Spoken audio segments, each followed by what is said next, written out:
মন্ত্রিসভার বৈঠক আর বৈঠকের পর এই মুহূর্তে সাংবাদিকদের মুখোমুখি হয়েছেন মুখ্যমন্ত্রী মমতা বন্দ্যোপাধ্যায়। প্রোগ্রামটা আমাদের শুরু হয়েছে পশ্চিমবঙ্গ সরকারের পক্ষ থেকে এবং আপনারা শুনলে খুশি হবেন যে দুয়ারে সরকার 3:35 পর্যন্ত 1,01.18 লাখ রিকোয়েস্ট আমরা পেয়েছি। 1.18 লাখ 4টে পর্যন্ত টাইম, সুতরাং আমরা পেয়েছি। সুতরাং পাবলিকের রেসপন্স আছে, পাবলিক আসছেন, তাদের রিকোয়েস্ট দিচ্ছেন। যতটা পারবো আমরা নিশ্চয়ই যেগুলো প্রয়োজন করবার আমরা ডেফিনেটলি করব। সুতরাং আমি সবাইকে, আমাদের অফিসারদের এবং আমার জনসাধারণকে সবাইকে আমরা আমাদের কৃতজ্ঞতা জানাচ্ছি। আজকে আমাদের ক্যাবিনেট মিটিং ছিল। ক্যাবিনেট মিটিংয়ে বিশেষ করে এটা আমরা লিখেছি আজকে বেঙ্গল মিন্স বিজনেস। তার কারণ হচ্ছে অনেকগুলো কাজ আজকে করা হয়েছে ক্যাবিনেটে। এক তো হচ্ছে প্রায় 20টা আইটি সেক্টর আমাদের সিলিকন ভ্যালিতে জমি চেয়েছিলেন, নিউ টাউনে। আপনারা জানেন এই সিলিকন ভ্যালির আইডিয়াটা আমরা 1 বছর আগে নিয়েছিলাম এবং প্রথমে আমরা 100 একর জমি দিয়েছিলাম যাতে আইটি ছেলেমেয়েরা বা আইটি ইন্ডাস্ট্রি এখানে আসতে পারে এবং এমপ্লয়মেন্ট অপরচুনিটিস, বিশেষ করে ছাত্র এবং যৌবন যারা ডাইরেক্ট এমপ্লয় হতে পারে এবং যারা বিভিন্ন জায়গায় আসে তারা ফিরে এসেও এখানে কাজ করতে পারে। তো 100 একরটা যখন আমরা দিলাম, আমরা ভেবেছিলাম হয়তো 100 একরে হয়তো অনেক জায়গা খালি পড়ে থাকবে, কেউ আসবে না। কিন্তু আমরা খুশি হয়েছিলাম দেখে যে 100 একর জায়গাটা তো ফুলফিল হয়ে গেল। তারপরে আবার ডিমান্ড আসলো আরও 100 একর জমি চাই। আমরা তারপরে আবার 100 একর জমি সিলিকন ভ্যালিতে দিলাম এবং আজকে শুনলে আপনারা খুশি হবেন যে 20টা আইটি ইন্ডাস্ট্রি আজকেই ক্যাবিনেটে ক্লিয়ার করা হয়েছে, তাদের জমি দিয়ে দেওয়া হলো এবং হাজার হাজার ছেলে মেয়ের এর ফলে ডাইরেক্ট যারা আইটিতে চাকরি করে এবং তাদের ঘিরেও যে অ্যান্সিলারি ইন্ডাস্ট্রি চলে এবং তাদের ঘিরেও অনেক কিছু চলে। সুতরাং এটা হাজার হাজার ছেলে মেয়েদের কাজের একটা কর্মসংস্থানের সুযোগ করে দেওয়া হলো। 3, আমি যেটা আপনাদের বলবো, এটা দুটো বললাম। একটা হচ্ছে IT industry regarding 100 Silicon Valley. Second part 200 acres আমরা আজকে 20টা ক্লিয়ার করেছি। থার্ড পার্ট, উইপ্রো আমাদের কাছে অনেকদিন ধরে একটা অ্যাপিল করছিল যে ইনফোসিসকে আমরা যেভাবে জমি দিয়েছিলাম সেইভাবে যদি তাদের জমিটা দেওয়া হয় তাহলে তারা এখানে ইন্ডাস্ট্রি আইটি সেট আপ করবেন। আমরা তাদের সেটা করে দিয়েছি আজকে ক্যাবিনেটে। অর্থাৎ উইপ্রো এখানে আইটি সেক্টর সেট আপ করছে অলরেডি। আমার মনে হয় এটা একটা বিরাট অপরচুনিটি আমাদের আইটি ছেলে মেয়েদের কাছে, আমার নবযৌবনের কাছে, আমার ছাত্র নবযৌবন প্রজন্মের কাছে ভবিষ্যতের আশা। এছাড়াও ইনফোসিসকে আমরা লিখেছিলাম আবার যে আপনারা আরও একটু সফটওয়্যার ডেভেলপমেন্ট সেন্টার করুন না, আমরা জায়গা জমি দিচ্ছি।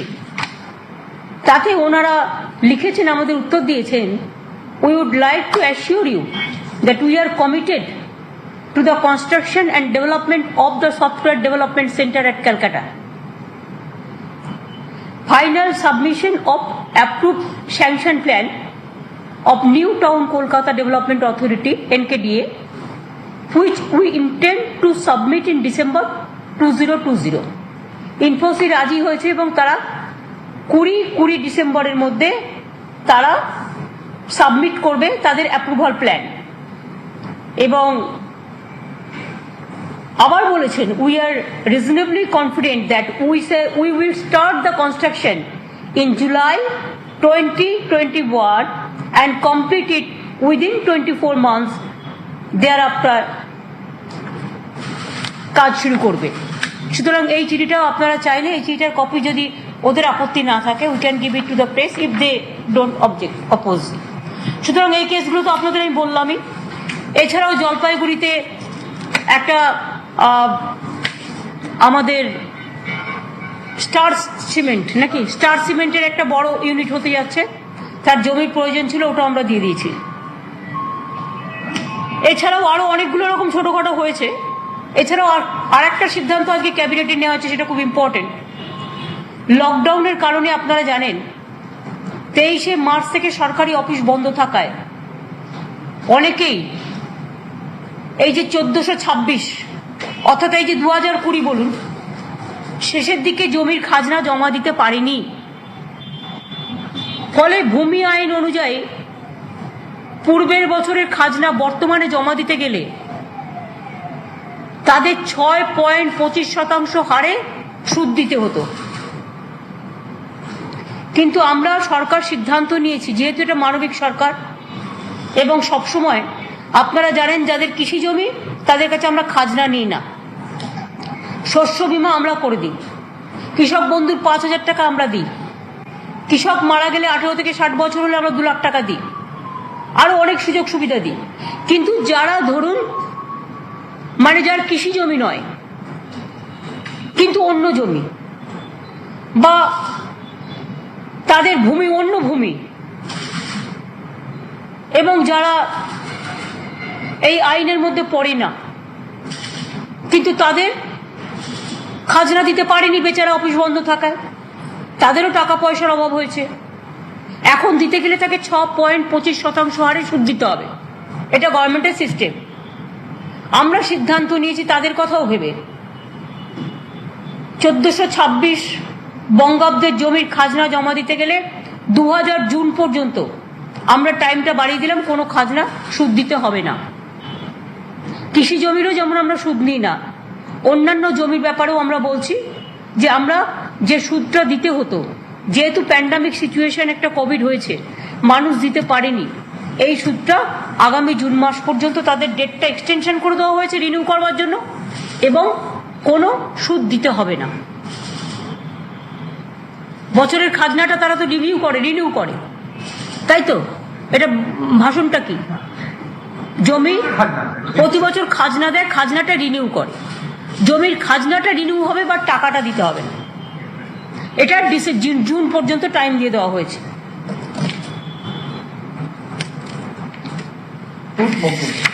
এবার আমরা যেটা ঠিক করেছি, এটা হচ্ছে আমাদের বাংলা মোদের গর্ব। এটা দেখতে পাচ্ছেন একটা বই। অনেকে আমাদের কাছে রিকোয়েস্ট করছিল যে আমরা ঠিক মতো প্রোগ্রাম করতে পারছি না, আমাদের অনুষ্ঠান হচ্ছে না প্যান্ডামিকের জন্য।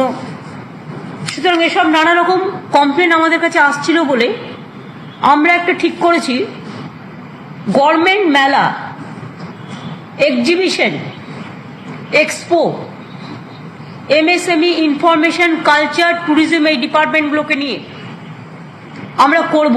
দুয়ারে দুয়ারে সরকার যেগুলো আছে সেগুলো ছাড়াও আমরা 617টা মেলা এক্সিবিশন করব। এখানে 156 কোটি টাকার বিক্রি হবে এবং 3.64 লক্ষ এমপ্লয়মেন্ট জেনারেট করবে। হাজার হাজার মানুষ জিনিসপত্র কিনবে, আসবে, তাদের জিনিসপত্র বিক্রি হবে। যেমন একদিন আমি শুনছিলাম তাঁতিরা অনেক শাড়ি বুনেছেন, যদিও আমরা 3 বছর গ্যারেন্টি দিয়ে সব তাঁতিদের শাড়ি নিয়ে নিই, কিন্তু তা সত্ত্বেও আরো অনেক বেশি হয়তো তারা তৈরি করেছেন আছে যেটা বিক্রি হয়নি। আমরা সিদ্ধান্ত নিয়েছি যে আমরা 617টা মেলার মাধ্যমে যে যা বিক্রি করতে চায় তারা করতে পারে এবং 156 কোটি টাকার কেনা বেচা হবে। তার মানে এটা গ্রামে গঞ্জে এটা কিন্তু একটা বড় ব্যাপার এবং 3.64 লাখ এমপ্লয়মেন্ট ক্রিয়েট হবে যারা এটার মধ্যে থাকবেন। এছাড়াও আরেকটা কাজ আমরা করেছি যে আমাদের জুনিয়র বিজ্ঞানী কন্যা মেধাবৃত্তি একটা আছে, যেমন কন্যাশ্রী আছে, শিক্ষাশ্রী আছে, ঐক্যশ্রী আছে, স্বামী বিবেকানন্দ শিক্ষার আছে, প্রকল্প আছে জেনারেল কাস্টের জন্য, তপশিলীদের জন্য শিক্ষাশ্রী, আদিবাসীদের জন্য শিক্ষাশ্রী, সংখ্যালঘু ঐক্যশ্রী, ওবিসি ঐক্যশ্রী, তেমনি জেনারেল কাস্টদের জন্য স্বামী বিবেকানন্দ আছে কর্মসূচি। তেমনি আমরা জুনিয়র বিজ্ঞানী কন্যা মেধাবৃত্তি যে 50টা ছিল, 2 বছর 1250 টাকা করে পার মান্থ পেত। এবছর সিনিয়র বিজ্ঞানী কন্যা মেধাবৃত্তিও 50টা বাড়ানো হলো, তারা 1 বছর 4000 টাকা করে পাবে। অর্থাৎ বিজ্ঞানী মেয়েদের এগিয়ে আসার জন্য আমি আপনাদের বলি, নাসা থেকে ভাষা, সায়েন্টিস্টদের দাম আজকে সবচেয়ে বেশি, রিসার্চ থেকে শুরু করে, ডেটা সায়েন্স থেকে শুরু করে, স্পেস থেকে শুরু করে, সায়েন্স থেকে শুরু করে আরো বেশি সুবিধা দেওয়ার জন্য জুনিয়র মেধাবৃত্তি, জুনিয়র কন্যা মেধাবৃত্তি যেটা ছিল বৈজ্ঞানিক জুনিয়র বিজ্ঞানী কন্যা মেধাবৃত্তি, 50টা ছিল, আমরা যাদের 2500 টাকা করে দিতাম, এই 1250 টাকা করে দু বছর দিতাম পার মান্থ। তেমনি আমরা সিনিয়র বিজ্ঞানিক কন্যাদের জন্য 50টা বাড়ালাম, এটা আমরা 1 বছর 4000 টাকা করে দেব পার মান্থ। এইগুলো সহ আজকে অনেক কিছুই আলোচনা হয়েছে, বাট আমি মনে করি এতগুলো বাদবাকি যদি কিছু থাকে সেটা আলাপন দেখে নেবে।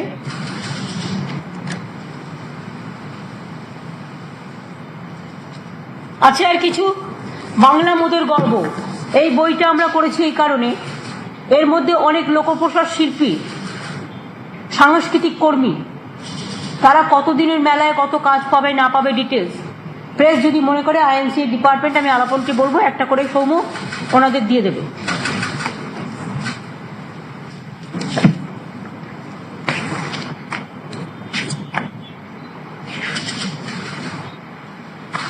জেলা ওয়াইজ, দপ্তর ওয়াইজ, এটা জেলা ওয়াইজ, দপ্তর ওয়াইজ, কোথায় কোনটা হবে, এই যে বললাম এতগুলো মেলা হবে তার ডিটেলস দেওয়া আছে। অর্থাৎ আমাদের গভর্নমেন্ট মনে রাখবেন প্রত্যেকটা কাজ খুব মন দিয়ে ট্রান্সপারেন্সি মেনটেন করে, এবং বাংলা কিন্তু আজকে সারা ভারতবর্ষ নয় সারা পৃথিবীর অনেক জায়গায় মডেল হয়ে গেছে। খাদ্য সাথী থেকে স্বাস্থ্য সাথী, কন্যাশ্রী থেকে সবুজ সাথী, কোথাও কিন্তু আমরা পেছিয়ে নিই, আমরা এগিয়ে আছি। এবং যারা ল অ্যান্ড অর্ডার নিয়ে রোজ গালাগালি দেয় রাজনৈতিক স্বার্থে, তারাও দেখেছেন ইন্ডিয়া টুডে, আমাদের নিশ্চয়ই নয়, তারা যে সার্ভে করেছে তাতে ল অ্যান্ড অর্ডার নিয়ে বেঙ্গলকে ফার্স্ট প্রায়োরিটি দিয়েছে। সুতরাং বুঝতেই পারছেন। ও আরেকটা আমি ভুলে গেছিলাম, পস্কো কোর্ট একমাত্র বাংলায় আছে, কোথাও নেই চিলড্রেনদের ওপর নির্যাতন হলে। আমরা 40টা করবো বলে ঠিক করেছি, তার মধ্যে 4টে আগে হয়ে গেছে, আরও 7টা আজকে ক্যাবিনেটে ক্লিয়ার হয়েছে, আরও 7টা আগামী দিন হচ্ছে। আর আমরা 45টা অলরেডি ফাস্ট ট্র্যাক মহিলা কোর্ট করেছি, মহিলারা যাতে চটপট বিচার পায়, শিশুরা যাতে নির্যাতিত হলে সঙ্গে সঙ্গে বিচার পায়, তার জন্য পস্কো কোর্ট। আমরা হিউম্যান রাইটস কোর্ট 19টা করেছি বাংলায়, 88টা ফাস্ট ট্র্যাক কোর্ট আছে, এরকম অনেক আছে। জলপাইগুড়ি সার্কিট বেঞ্চ হয়েছে, আপনার সল্টলেকেও জমি দেওয়া হয়েছে অ্যানেক্স বিল্ডিং করবার জন্য হাইকোর্টে। অনেক কিছু করা হয়েছে, কোনো ক্ষেত্রে কেউ বঞ্চিত নয়, বরঞ্চ বাংলা বঞ্চিত দিল্লির কাছে। এটাই আমাদের ভাবনা, চেতনা, এবং সবাই এটা দেখতে পাচ্ছেন। তা সত্ত্বেও বাংলা বুদ্ধির জন্য এগিয়ে যাচ্ছে, বাংলা বিদ্যার জন্য এগিয়ে যাচ্ছে, বাংলার মানুষের, বাংলার সংস্কৃতির জন্য বাংলা এগিয়ে যাচ্ছে, বাংলার শিল্প চেতনার জন্য এগিয়ে যাচ্ছে, বাংলার কৃষি ভাবনার জন্য এগিয়ে যাচ্ছে, বাংলার বিড়ি শিল্প থেকে শুরু করে, ডোকরা শিল্প থেকে শুরু করে, বালুচরি থেকে শুরু করে, জয়নগরের মোয়া থেকে শুরু করে, রসগোল্লা থেকে শুরু করে, ল্যাংচা থেকে শুরু করে, বিশ্ব বাংলা থেকে শুরু করে, রবীন্দ্রনাথ থেকে শুরু করে, নজরুল থেকে শুরু করে, গান্ধীজি থেকে শুরু করে, নেতাজি থেকে শুরু করে, ঈশ্বরচন্দ্র বিদ্যাসাগর থেকে শুরু করে, মাতঙ্গিনী হাজরা থেকে শুরু করে, আশুতোষ মুখোপাধ্যায় থেকে শুরু করে, স্বামী বিবেকানন্দ থেকে শুরু করে, রামকৃষ্ণ পরমহংসদেব থেকে শুরু করে, সারদা মা থেকে শুরু করে, কোনো জায়গায় বিনয় বাদল দীনেশ থেকে শুরু করে, সব নাম বলতে গেলে প্রচুর নাম বলতে হয়। বাংলায় কিন্তু মনে রাখবেন বিশ্বের দরজায় বাংলাকে শুধু এস্টাবলিশ করেনি, বিশ্বকে মানবিকভাবে বাংলা যে সারা বিশ্বের ক্যাপিটাল, কালচারাল ক্যাপিটাল, এটাকে প্রতিষ্ঠা করেছে। এবং তাই বাংলার মাটি আমাদের কাজ করবার ইন্সপিরেশন। এই মাটি সৃষ্টি করে, এ মাটি সৃষ্টিকর্তা, এ মাটি স্রষ্টা, এ মাটি দ্রষ্টা, এবং মনে রাখবেন এ মাটি সকল কাজের দিশা। বাংলা এগিয়ে যাক, বাংলা ভালো থাকুক, জয় হিন্দ ভালো থাকুক, এবং জয় বাংলা ভালো থাকুক, এটা আমরা চাই। আর নেতাজি সুভাষচন্দ্র বোসের 125তম বর্ষ উপলক্ষে আমরা প্রথম যেটা করতে যাচ্ছি, মাঝেরহাট ব্রিজ উদ্বোধন হবে 3 তারিখে বিকেল 5টায়, এবং মাঝেরহাট ব্রিজের নাম পাল্টে আমরা নাম রাখছি জয় হিন্দ ব্রিজ। আপনারা জানেন জয় হিন্দ আমাদের যত কলকাতায় কমিউনিটি সেন্টার আছে, কলকাতা কর্পোরেশনে সব কটার নাম দিয়েছি আমরা জয় হিন্দ। সুতরাং জয় হিন্দ স্লোগানটাকে আমরা এগিয়ে নিয়ে যাব নেতাজি সুভাষচন্দ্র বোসের চিন্তাধারা। ঠিক আছে, আর কিছু নেই তো? Thank you. এত প্রশ্ন থাকলে যেগুলো বললাম সেগুলো লেখা হবে কখন? শুধু আপনারা তো লেখার, শুনুন আপনাদের কাছে আমি একটা কথা বলি, আপনারা এগুলো একটু দয়া করে দেখান ভালো করে, লোকে জানুক। আপনারা কিন্তু যতটা নেগেটিভ চিন্তাধারায়, নেগেটিভটা বেশি দেখান, পজিটিভটা দেখান না। প্লিজ দয়া করে পজিটিভটা দেখান, এতে মানুষ ভালো থাকে, সুস্থ থাকে। হ্যাঁ বলুন।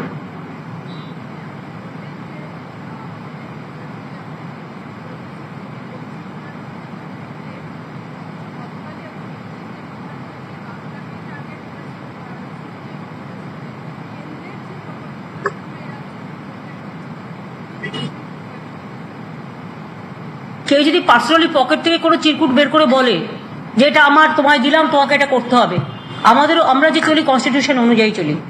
রাজ্য সরকার elected government, central government elected government. রাজ্য সরকার ইমপ্লিমেন্টিং অথরিটি। যে প্রজেক্টগুলো অলরেডি রাজ্যে চলছে সেই প্রজেক্টগুলো আমি বিজেপির কথাই করবো কেন? রাজ্যে তো অলরেডি চলছে, কোনটা করে না সেন্ট্রাল প্রজেক্ট? সেন্ট্রাল বরঞ্চ আমাদের কাছে যে টাকা তুলে নিয়ে যায় আমাদের দেয় না, কোনটা হয় না বলুন তো? সেন্ট্রাল গভর্নমেন্ট প্রত্যেকটা এজেন্সি দিয়ে রোজ আমাদের ডিস্টার্ব করে, বাংলাকে ডিস্টার্ব করে, বঞ্চিত করে। কেন করবে? কোনটা হয় না? কোনটা হয় না? আমার স্বাস্থ্যসাথী 100%, 100 টাকায় 100 টাকা আমি দিই, 5 লাখ টাকা 5 লাখ টাকা আমি দিচ্ছি জনগণকে। তোমরা 40 টাকা দেবে আর 60 টাকা বলবে জনগণ দেবে, তোমার প্রজেক্ট কেন নেবে জনগণ? জনগণ বঞ্চিত হবে কেন? আমার কৃষকদের আমি পুরো শস্য বীমা ফ্রি। তোমরা কি করতে? আমি 80% টাকা দিতাম আর তুমি 20% দিতে, সেটাও আমাদের এখানকার তুলে টাকা নিয়ে যাওয়া, তোমাদের পকেটের টাকা নয়। আর তুমি কি করতে? চিঠি পাঠিয়ে বলতে করলো কে? বিজেপি সরকার। আবার কে? কেন হবে? আমি 100%-এর 100% টাকা দিই। শুনুন, যে খেতে দেয় না সেই কিন্তু আসল মা। আমি 80% জনগণের থেকে নিয়ে, রাজ্যের থেকে নিয়ে 20% দিয়ে আমি রাজা হয়ে গেলাম, এটা হয় না।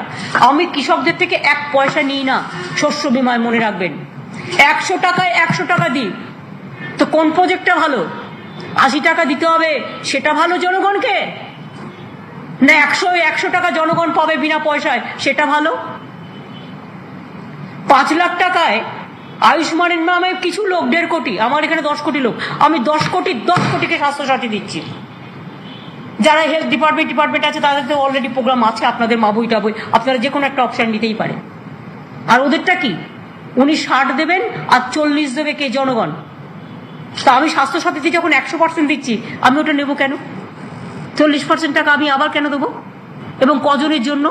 শুধু বিজেপির কয়েকটা ক্যাডার পাবে সেই জন্য?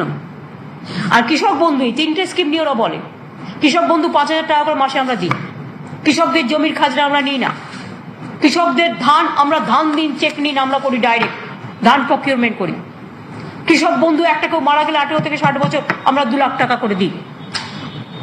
আমরা সিড থেকে শুরু করে সব ব্যাপারে তাদের সাহায্য করি এবং 5,000 টাকা করে আমরা বছরে 2বার দিই, 2,500 টাকা করে।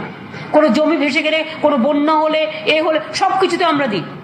আর ওনাদেরটা কি? আর আমাদেরটা হচ্ছে 1 কাঠা জমি থাকলেও পাবে। আমাদের বাংলা গরিব, মাথায় রাখবেন। বাংলা গরিব থেকেই আজকে কিন্তু এই জায়গায় দাঁড়িয়ে গেছে। Bangla can challenge anybody. ওরা কাদের দেয়? ওরা দেয় কিছু যোদ্ধা শ্রেণীর লোক যারা অনেক আছে, তাদের কয়েকজনকে পাইয়ে দেওয়ার জন্য। কিন্তু আমরা ডিসক্রিমিনেট করি না। যার 2 কাঠা জমি সেও পাবে, সে 1,500 পাবে। যার 1 একর জমি সে 5,000 পাবে। আমরা কিন্তু কাউকে বঞ্চিত করি না। আর ওদেরটা 2 একর জমি যারা আছে কয়েকজন পাবে। এবং সেটাও আমি চিঠি লিখেছি, বারবার আপনাদের এক কথা যেন বলতে না হয়, please. If necessary you can ask the letter from the department. আমি চিঠি লিখে বলেই দিয়েছি যে তোমরা টাকাটা পাঠাও, আমরা সঙ্গে সঙ্গে পৌঁছে দেবো। যে সিস্টেমে আমরা আমাদের 5,000 টাকা কৃষককে দিই, সেই সিস্টেমে তোমাদের যে কজনই থাকুক, আমরা সেই সিস্টেমেই পাঠিয়ে দেবো ব্যাংকের থ্রুতে। ডাইরেক্ট পাবে তো। আমার পার্টি থেকে তো আমি দেবো না টাকাটা, গভর্নমেন্টের কোষ থেকে আমি ডাইরেক্ট দেবো। আজকে আমরা ভালো কাজ করছি বলেই বড্ড হিংসে, তাই এখানে ওখানে তাকে দিয়ে এজেন্সি লাগিয়ে গভর্নমেন্টের বদনাম করার চেষ্টা করছেন। আমি আজও চ্যালেঞ্জ করে বলতে পারি, বাংলা গুজরাট নয়, বাংলা উত্তরপ্রদেশ নয়, বাংলা বাংলায়, এটা মাথায় রাখবেন। বাংলা অনেকের থেকে সত্য তথ্য, বাংলা অনেক বেশি নির্ভরশীল মানুষের কাছে। বহিরাগত কয়েকটা গুন্ডাকে নিয়ে এসে আর পকেট থেকে চিরকুট বের করে দিয়ে আমি এটা বলছি এটা করতে হবে, না হলে জেলে নিয়ে যাব। এটা কোনো স্বাধীন দেশে হতে পারে না, এটা কোনো গণতান্ত্রিক দেশে চলে না, কোনো সাংবিধানিক কোনো ফেডারেল সেট আপটাকে টোটাল বুলডোজ করে দেওয়া চলে না। যে কোনো প্রজেক্ট করলে আগে সেন্ট্রাল গভর্নমেন্ট স্টেটকে কনসাল্ট করতো, একটা প্ল্যানিং কমিশন ছিল। আজকে কোনো প্রজেক্ট কনসাল্ট করা হয় না, জাস্ট পকেট থেকে একটা চিরকুট বের করে দিয়ে বলছে কাল থেকে তুমি এটা করবে। টাকাটা কোথা থেকে আসবে একবার জিজ্ঞেস করে? কোভিডে কত দিয়েছে? খরচা করেছি 5,000 কোটি টাকার মতো, সম্ভবত দিয়েছে মাত্র 191 কোটি টাকা। আমফানে কত দিয়েছে? এসে ঘুরে বলে গেল টাকা দেবো। কি দিয়েছে? অ্যাডভান্স দিয়েছে 1,000 কোটি টাকা, যেটা আমরা পাই অ্যাডভান্স থেকে কেটে নেবে। যার কোনো দেবার ক্ষমতা নেই সে এজেন্সি লাগিয়ে বড় বড় কথা বলে। ইলেকশনের আগে এরকম অনেক এজেন্সি লাগাবে, অনেককে জেলে পুরবে, অনেককে ভরবে, অনেক মিথ্যে কথা বলবে, অনেক বদনাম করবে। আমি একটা কথা বলে দিতে পারি, শুনুন, আমি এই গভর্নমেন্টের পয়সায় 1 পয়সা চাও খাই না। এসব কথা বলবার আগে বারবার করে বলি, চিন্তা করে দেখবেন বাংলার মানুষ কিভাবে নেবে। আমি পার্লামেন্টের পেনশনও নিই না, আপনারা কোনোদিনও লোককে জানতে দেন না। আমি 1 লক্ষ টাকা করে পেনশন পাই প্রতি মাসে। এই গত 5 বছর 6 বছর আমি 1 পয়সা পেনশন নিইনি। আমি অ্যাসেম্বলিতে কিছু না হলেও আমি 1 লাখ টাকা করে মাইনে পেতে পারি, মাইনে সহ যা যা আছে। আমি 1 পয়সা নিই না। মনে রাখবেন, আমি গভর্নমেন্টের পয়সায় কোনো সার্কিট হাউসে গেলেও থাকি না, আমি পে করি, নিজের পে। যদি বলেন কোথা থেকে করেন, আমি বই লিখি, আমি গানের সিডি বানাই, তার থেকে যেটুকু পাই তার থেকে করি, তাতে আমার চলে যায়। আমি একা মানুষ, আমার সবটাই জনগণের। তাই এসব বলে আমি একটু আঁকি, এত হিংসা কেন আমি এঁকেছি, কেন আমি টাকা দিয়েছি? সে টাকা তো চিফ মিনিস্টার রিলিফ ফান্ডে গেছে, গভর্নর রিলিফ ফান্ডে। আর আমার পার্টিকে আমি যদি কিছু দিয়ে সাহায্য করি তো আপনাদের আপত্তির কি আছে? আপনারা তো হাজার হাজার কোটি টাকা, লক্ষ লক্ষ কোটি টাকার হিসেব নেই। আজকে আমফানের 25,000 টাকা নিয়ে কোশ্চেন তুলছেন, তাও দিয়ে দেওয়া হয়েছে সবাইকে। সিপিএম এর তো লজ্জা থাকা উচিত। সবচেয়ে বড় বিজেপির সবচেয়ে বড় সর্দার হচ্ছে আজকে সিপিএম, লজ্জা থাকা উচিত। বামপন্থী বন্ধুরা, আমি আপনাদের সম্মান জানিয়ে বলছি, এই সিপিএম কে আপনারা চেনেন না। এদের মতো এত নির্লজ্জ সিপিএম এমনকি বুদ্ধবাবু জ্যোতিবাবুরাও ছিলেন না। I am sorry to say. কাজেই আপনাদের বলি, আমফানের 25,000 টাকা নিয়ে তোমার চোখে পড়ছে? আর যখন লক্ষ লক্ষ কোটি কোটি টাকা পিএম কে আসছে, সেটা কোথায় যাচ্ছে? কটা অডিট হচ্ছে বন্ধু? কেন অডিট হবে না? আইন কেন দুরকম হবে? আমি কোনো কোর্টের কথা বলছি না, আমি জনগণ হিসেবে বলছি। আমার বেলায় আমি খারাপ, কারণ এরা গরিব। কেউ 1,000 2,000 টাকা নিয়েছে, সেটাও ফিরিয়ে দিয়েছে, যদি কেউ নিয়ে থাকে। আমরা আবার রিভিউ করেছি, ফিরিয়ে দিয়েছি। তুমি গভর্নমেন্টের কথা শুনলে না, গভর্নমেন্টের কথা বললো না, তুমি সেন্ট্রাল থেকে ইনস্ট্রাকশন দিয়ে এসব করাচ্ছ। কি করাচ্ছ? বদনাম করবার জন্য। আর তোমার পিএম কেয়ারে কত লক্ষ কোটি টাকা জমা হয়েছে আজ পর্যন্ত কেউ জানতে পেরেছে?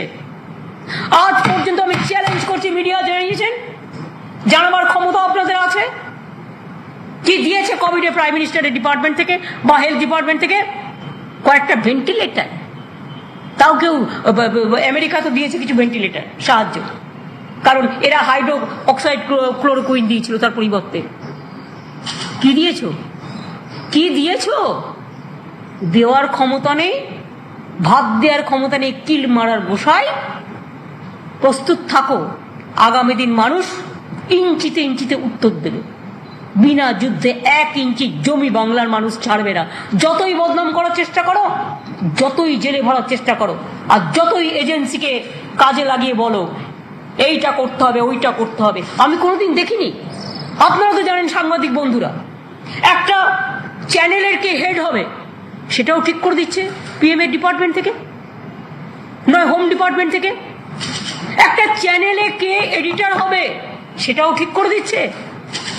একটা মিডিয়া থেকে চাকরি করবে সেটাও ঠিক করে দিচ্ছে। बीजेपी पार्टी ऑफिस থেকে রোজ সকালবেলায় বলে দেওয়া হচ্ছে ये लाइन टीवी में जाएगा, ये लाइन नहीं जाएगा, इसको छोड़ के और कुछ नहीं जाएगा, जो बीजेपी कहेगा वही होगा। এটা কি দেশটা কি মগের মুলুক হয়ে গেছে নাকি? বাংলাকে তো টার্গেট করবে, বাংলার ইলেকশন আসছে না। শুনুন, আমি গুজরাটি ভাষায় আমি জানি, আমি কথা বলতে পারি, আর গুজরাটে গিয়ে আমি ভাষণ দেবো, আমি গুজরাটি ভাষা লিখে নেবো আমার ভাষায়, আমি সেটা পরে বক্তৃতা দেবো। আমি ভিয়েতনামি ভাষা জানি, ইয়েস। আমি যখন ভিয়েতনামে গিয়েছিলাম ভিয়েতনামি শিখেছিলাম। আমি রাশিয়ান ল্যাঙ্গুয়েজ কিছু জানি, কারণ আমি রাশিয়ায় 3 বার গেছি, আমি শিখেছি একটু। আমি নাগামিজ জানি, কারণ আমি নাগাল্যান্ডে অনেকদিন কাজ করেছি। আমি মণিপুরি ল্যাঙ্গুয়েজ জানি, আমি আসামি ল্যাঙ্গুয়েজ জানি, আমি ওড়িয়া ল্যাঙ্গুয়েজ জানি, আমি পাঞ্জাবি ল্যাঙ্গুয়েজ জানি, আমি মারাঠা ল্যাঙ্গুয়েজ জানি, আমি বাংলা ল্যাঙ্গুয়েজ জানি, আমি হিন্দি জানি, আমি উর্দু জানি, আমি গোর্খা জানি, আমি নেপালি জানি। তাই বলে এটা নিয়ে আমি কখনো গর্ব করি না, বরঞ্চ আমি গর্ব করি যদি তাদের কথা একটু বলতে পারি। এর জন্য পাবলিসিটি করার দরকার নেই। আমি যে কোনো রাজ্যে গেলে ফার্স্ট সেই রাজ্যের ভাষাতেই কথা বলি। সুতরাং এসব নাটক ড্রামা অনেক হয়েছে। টেলিপ্রিন্টারে প্রম্পটার নিয়ে, টেলিপ্রম্পটার, আপনি বুঝতে পারবেন না আপনার চোখের সামনে কি আছে, কি দেখে আপনি রিডিং বলে যাচ্ছেন, পুরো কেউ দেখতে পাবে না। যারা জানে তারা জানে। টেলিপ্রম্পটারে বক্তৃতা দেওয়া, এটা আমেরিকায় হয়েছে অনেকদিন আগে, ইউকেতে হয়েছে, এবার তো ইন্ডিয়াতে আমরা এসবই দেখতে পাচ্ছি। কাজে এসব আমাকে বলবেন না যে কেউ একটা বক্তৃতা দিতে গেল, তার 2টো কাগজ উড়ে চলে গেল, তো ভাষণও উড়ে চলে গেল। এটা অন্তর থেকে বলতে হয়। করবেন নাকি চ্যালেঞ্জ কেউ? যে কোনো রাজ্যের যে কোনো ভাষা, যে ভাষাগুলো আমি আপনাদের বললাম, yes I know a little bit. আমরা কেউ বিদ্যা বুদ্ধি নিয়ে এখানে আসিনি, আমরা খুব গরিব ঘর থেকে জন্ম নিয়ে এখানে এসেছি, সাধারণ ঘর থেকে, মাটির ঘর থেকে, এবং সেটা নিয়ে আমি গর্ব করি। তাতে বাবা মা যতটুকু শেখাতে পেরেছেন, টিচাররা যতটুকু শেখাতে পেরেছেন, তাই দিয়েই আজ পথ চলছে। এটাই আমাদের সবচেয়ে বড় প্রাপ্য, অন্য কিছু নয়। আর এদের প্রাপ্য হচ্ছে মিথ্যে কথা বলা, garbage of lies, garbage of lies. এই পলিটিক্যাল পার্টি এসব আমাদের সাথে এটা করে পারবেন না আপনারা। যত এজেন্সি পারেন নিয়ে আসুন, যত ফোর্স আছে নিয়ে আসুন। কেন পারবেন না বলুন তো? কারণ we started our career from the student life, and struggle is our existence. Struggle is existence. Nobody can survive without struggle. Without struggle, we cannot go ahead. And struggle is the pillar of our fighting energy. And that we will continue. Thank you.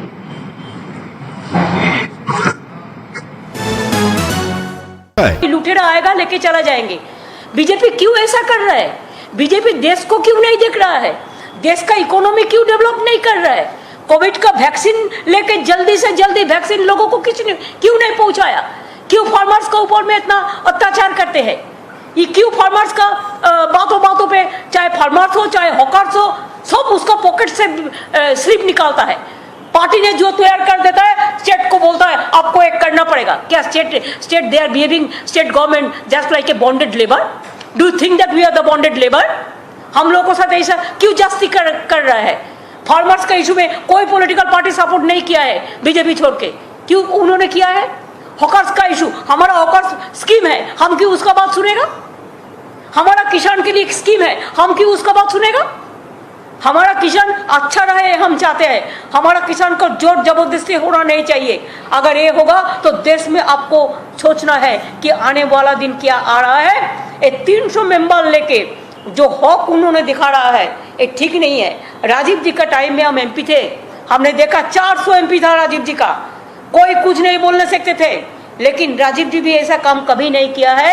उन्होंने तो जनता का बात सुना है, लेकिन उनका खिलाफ में जो भी मर्जी कहा था।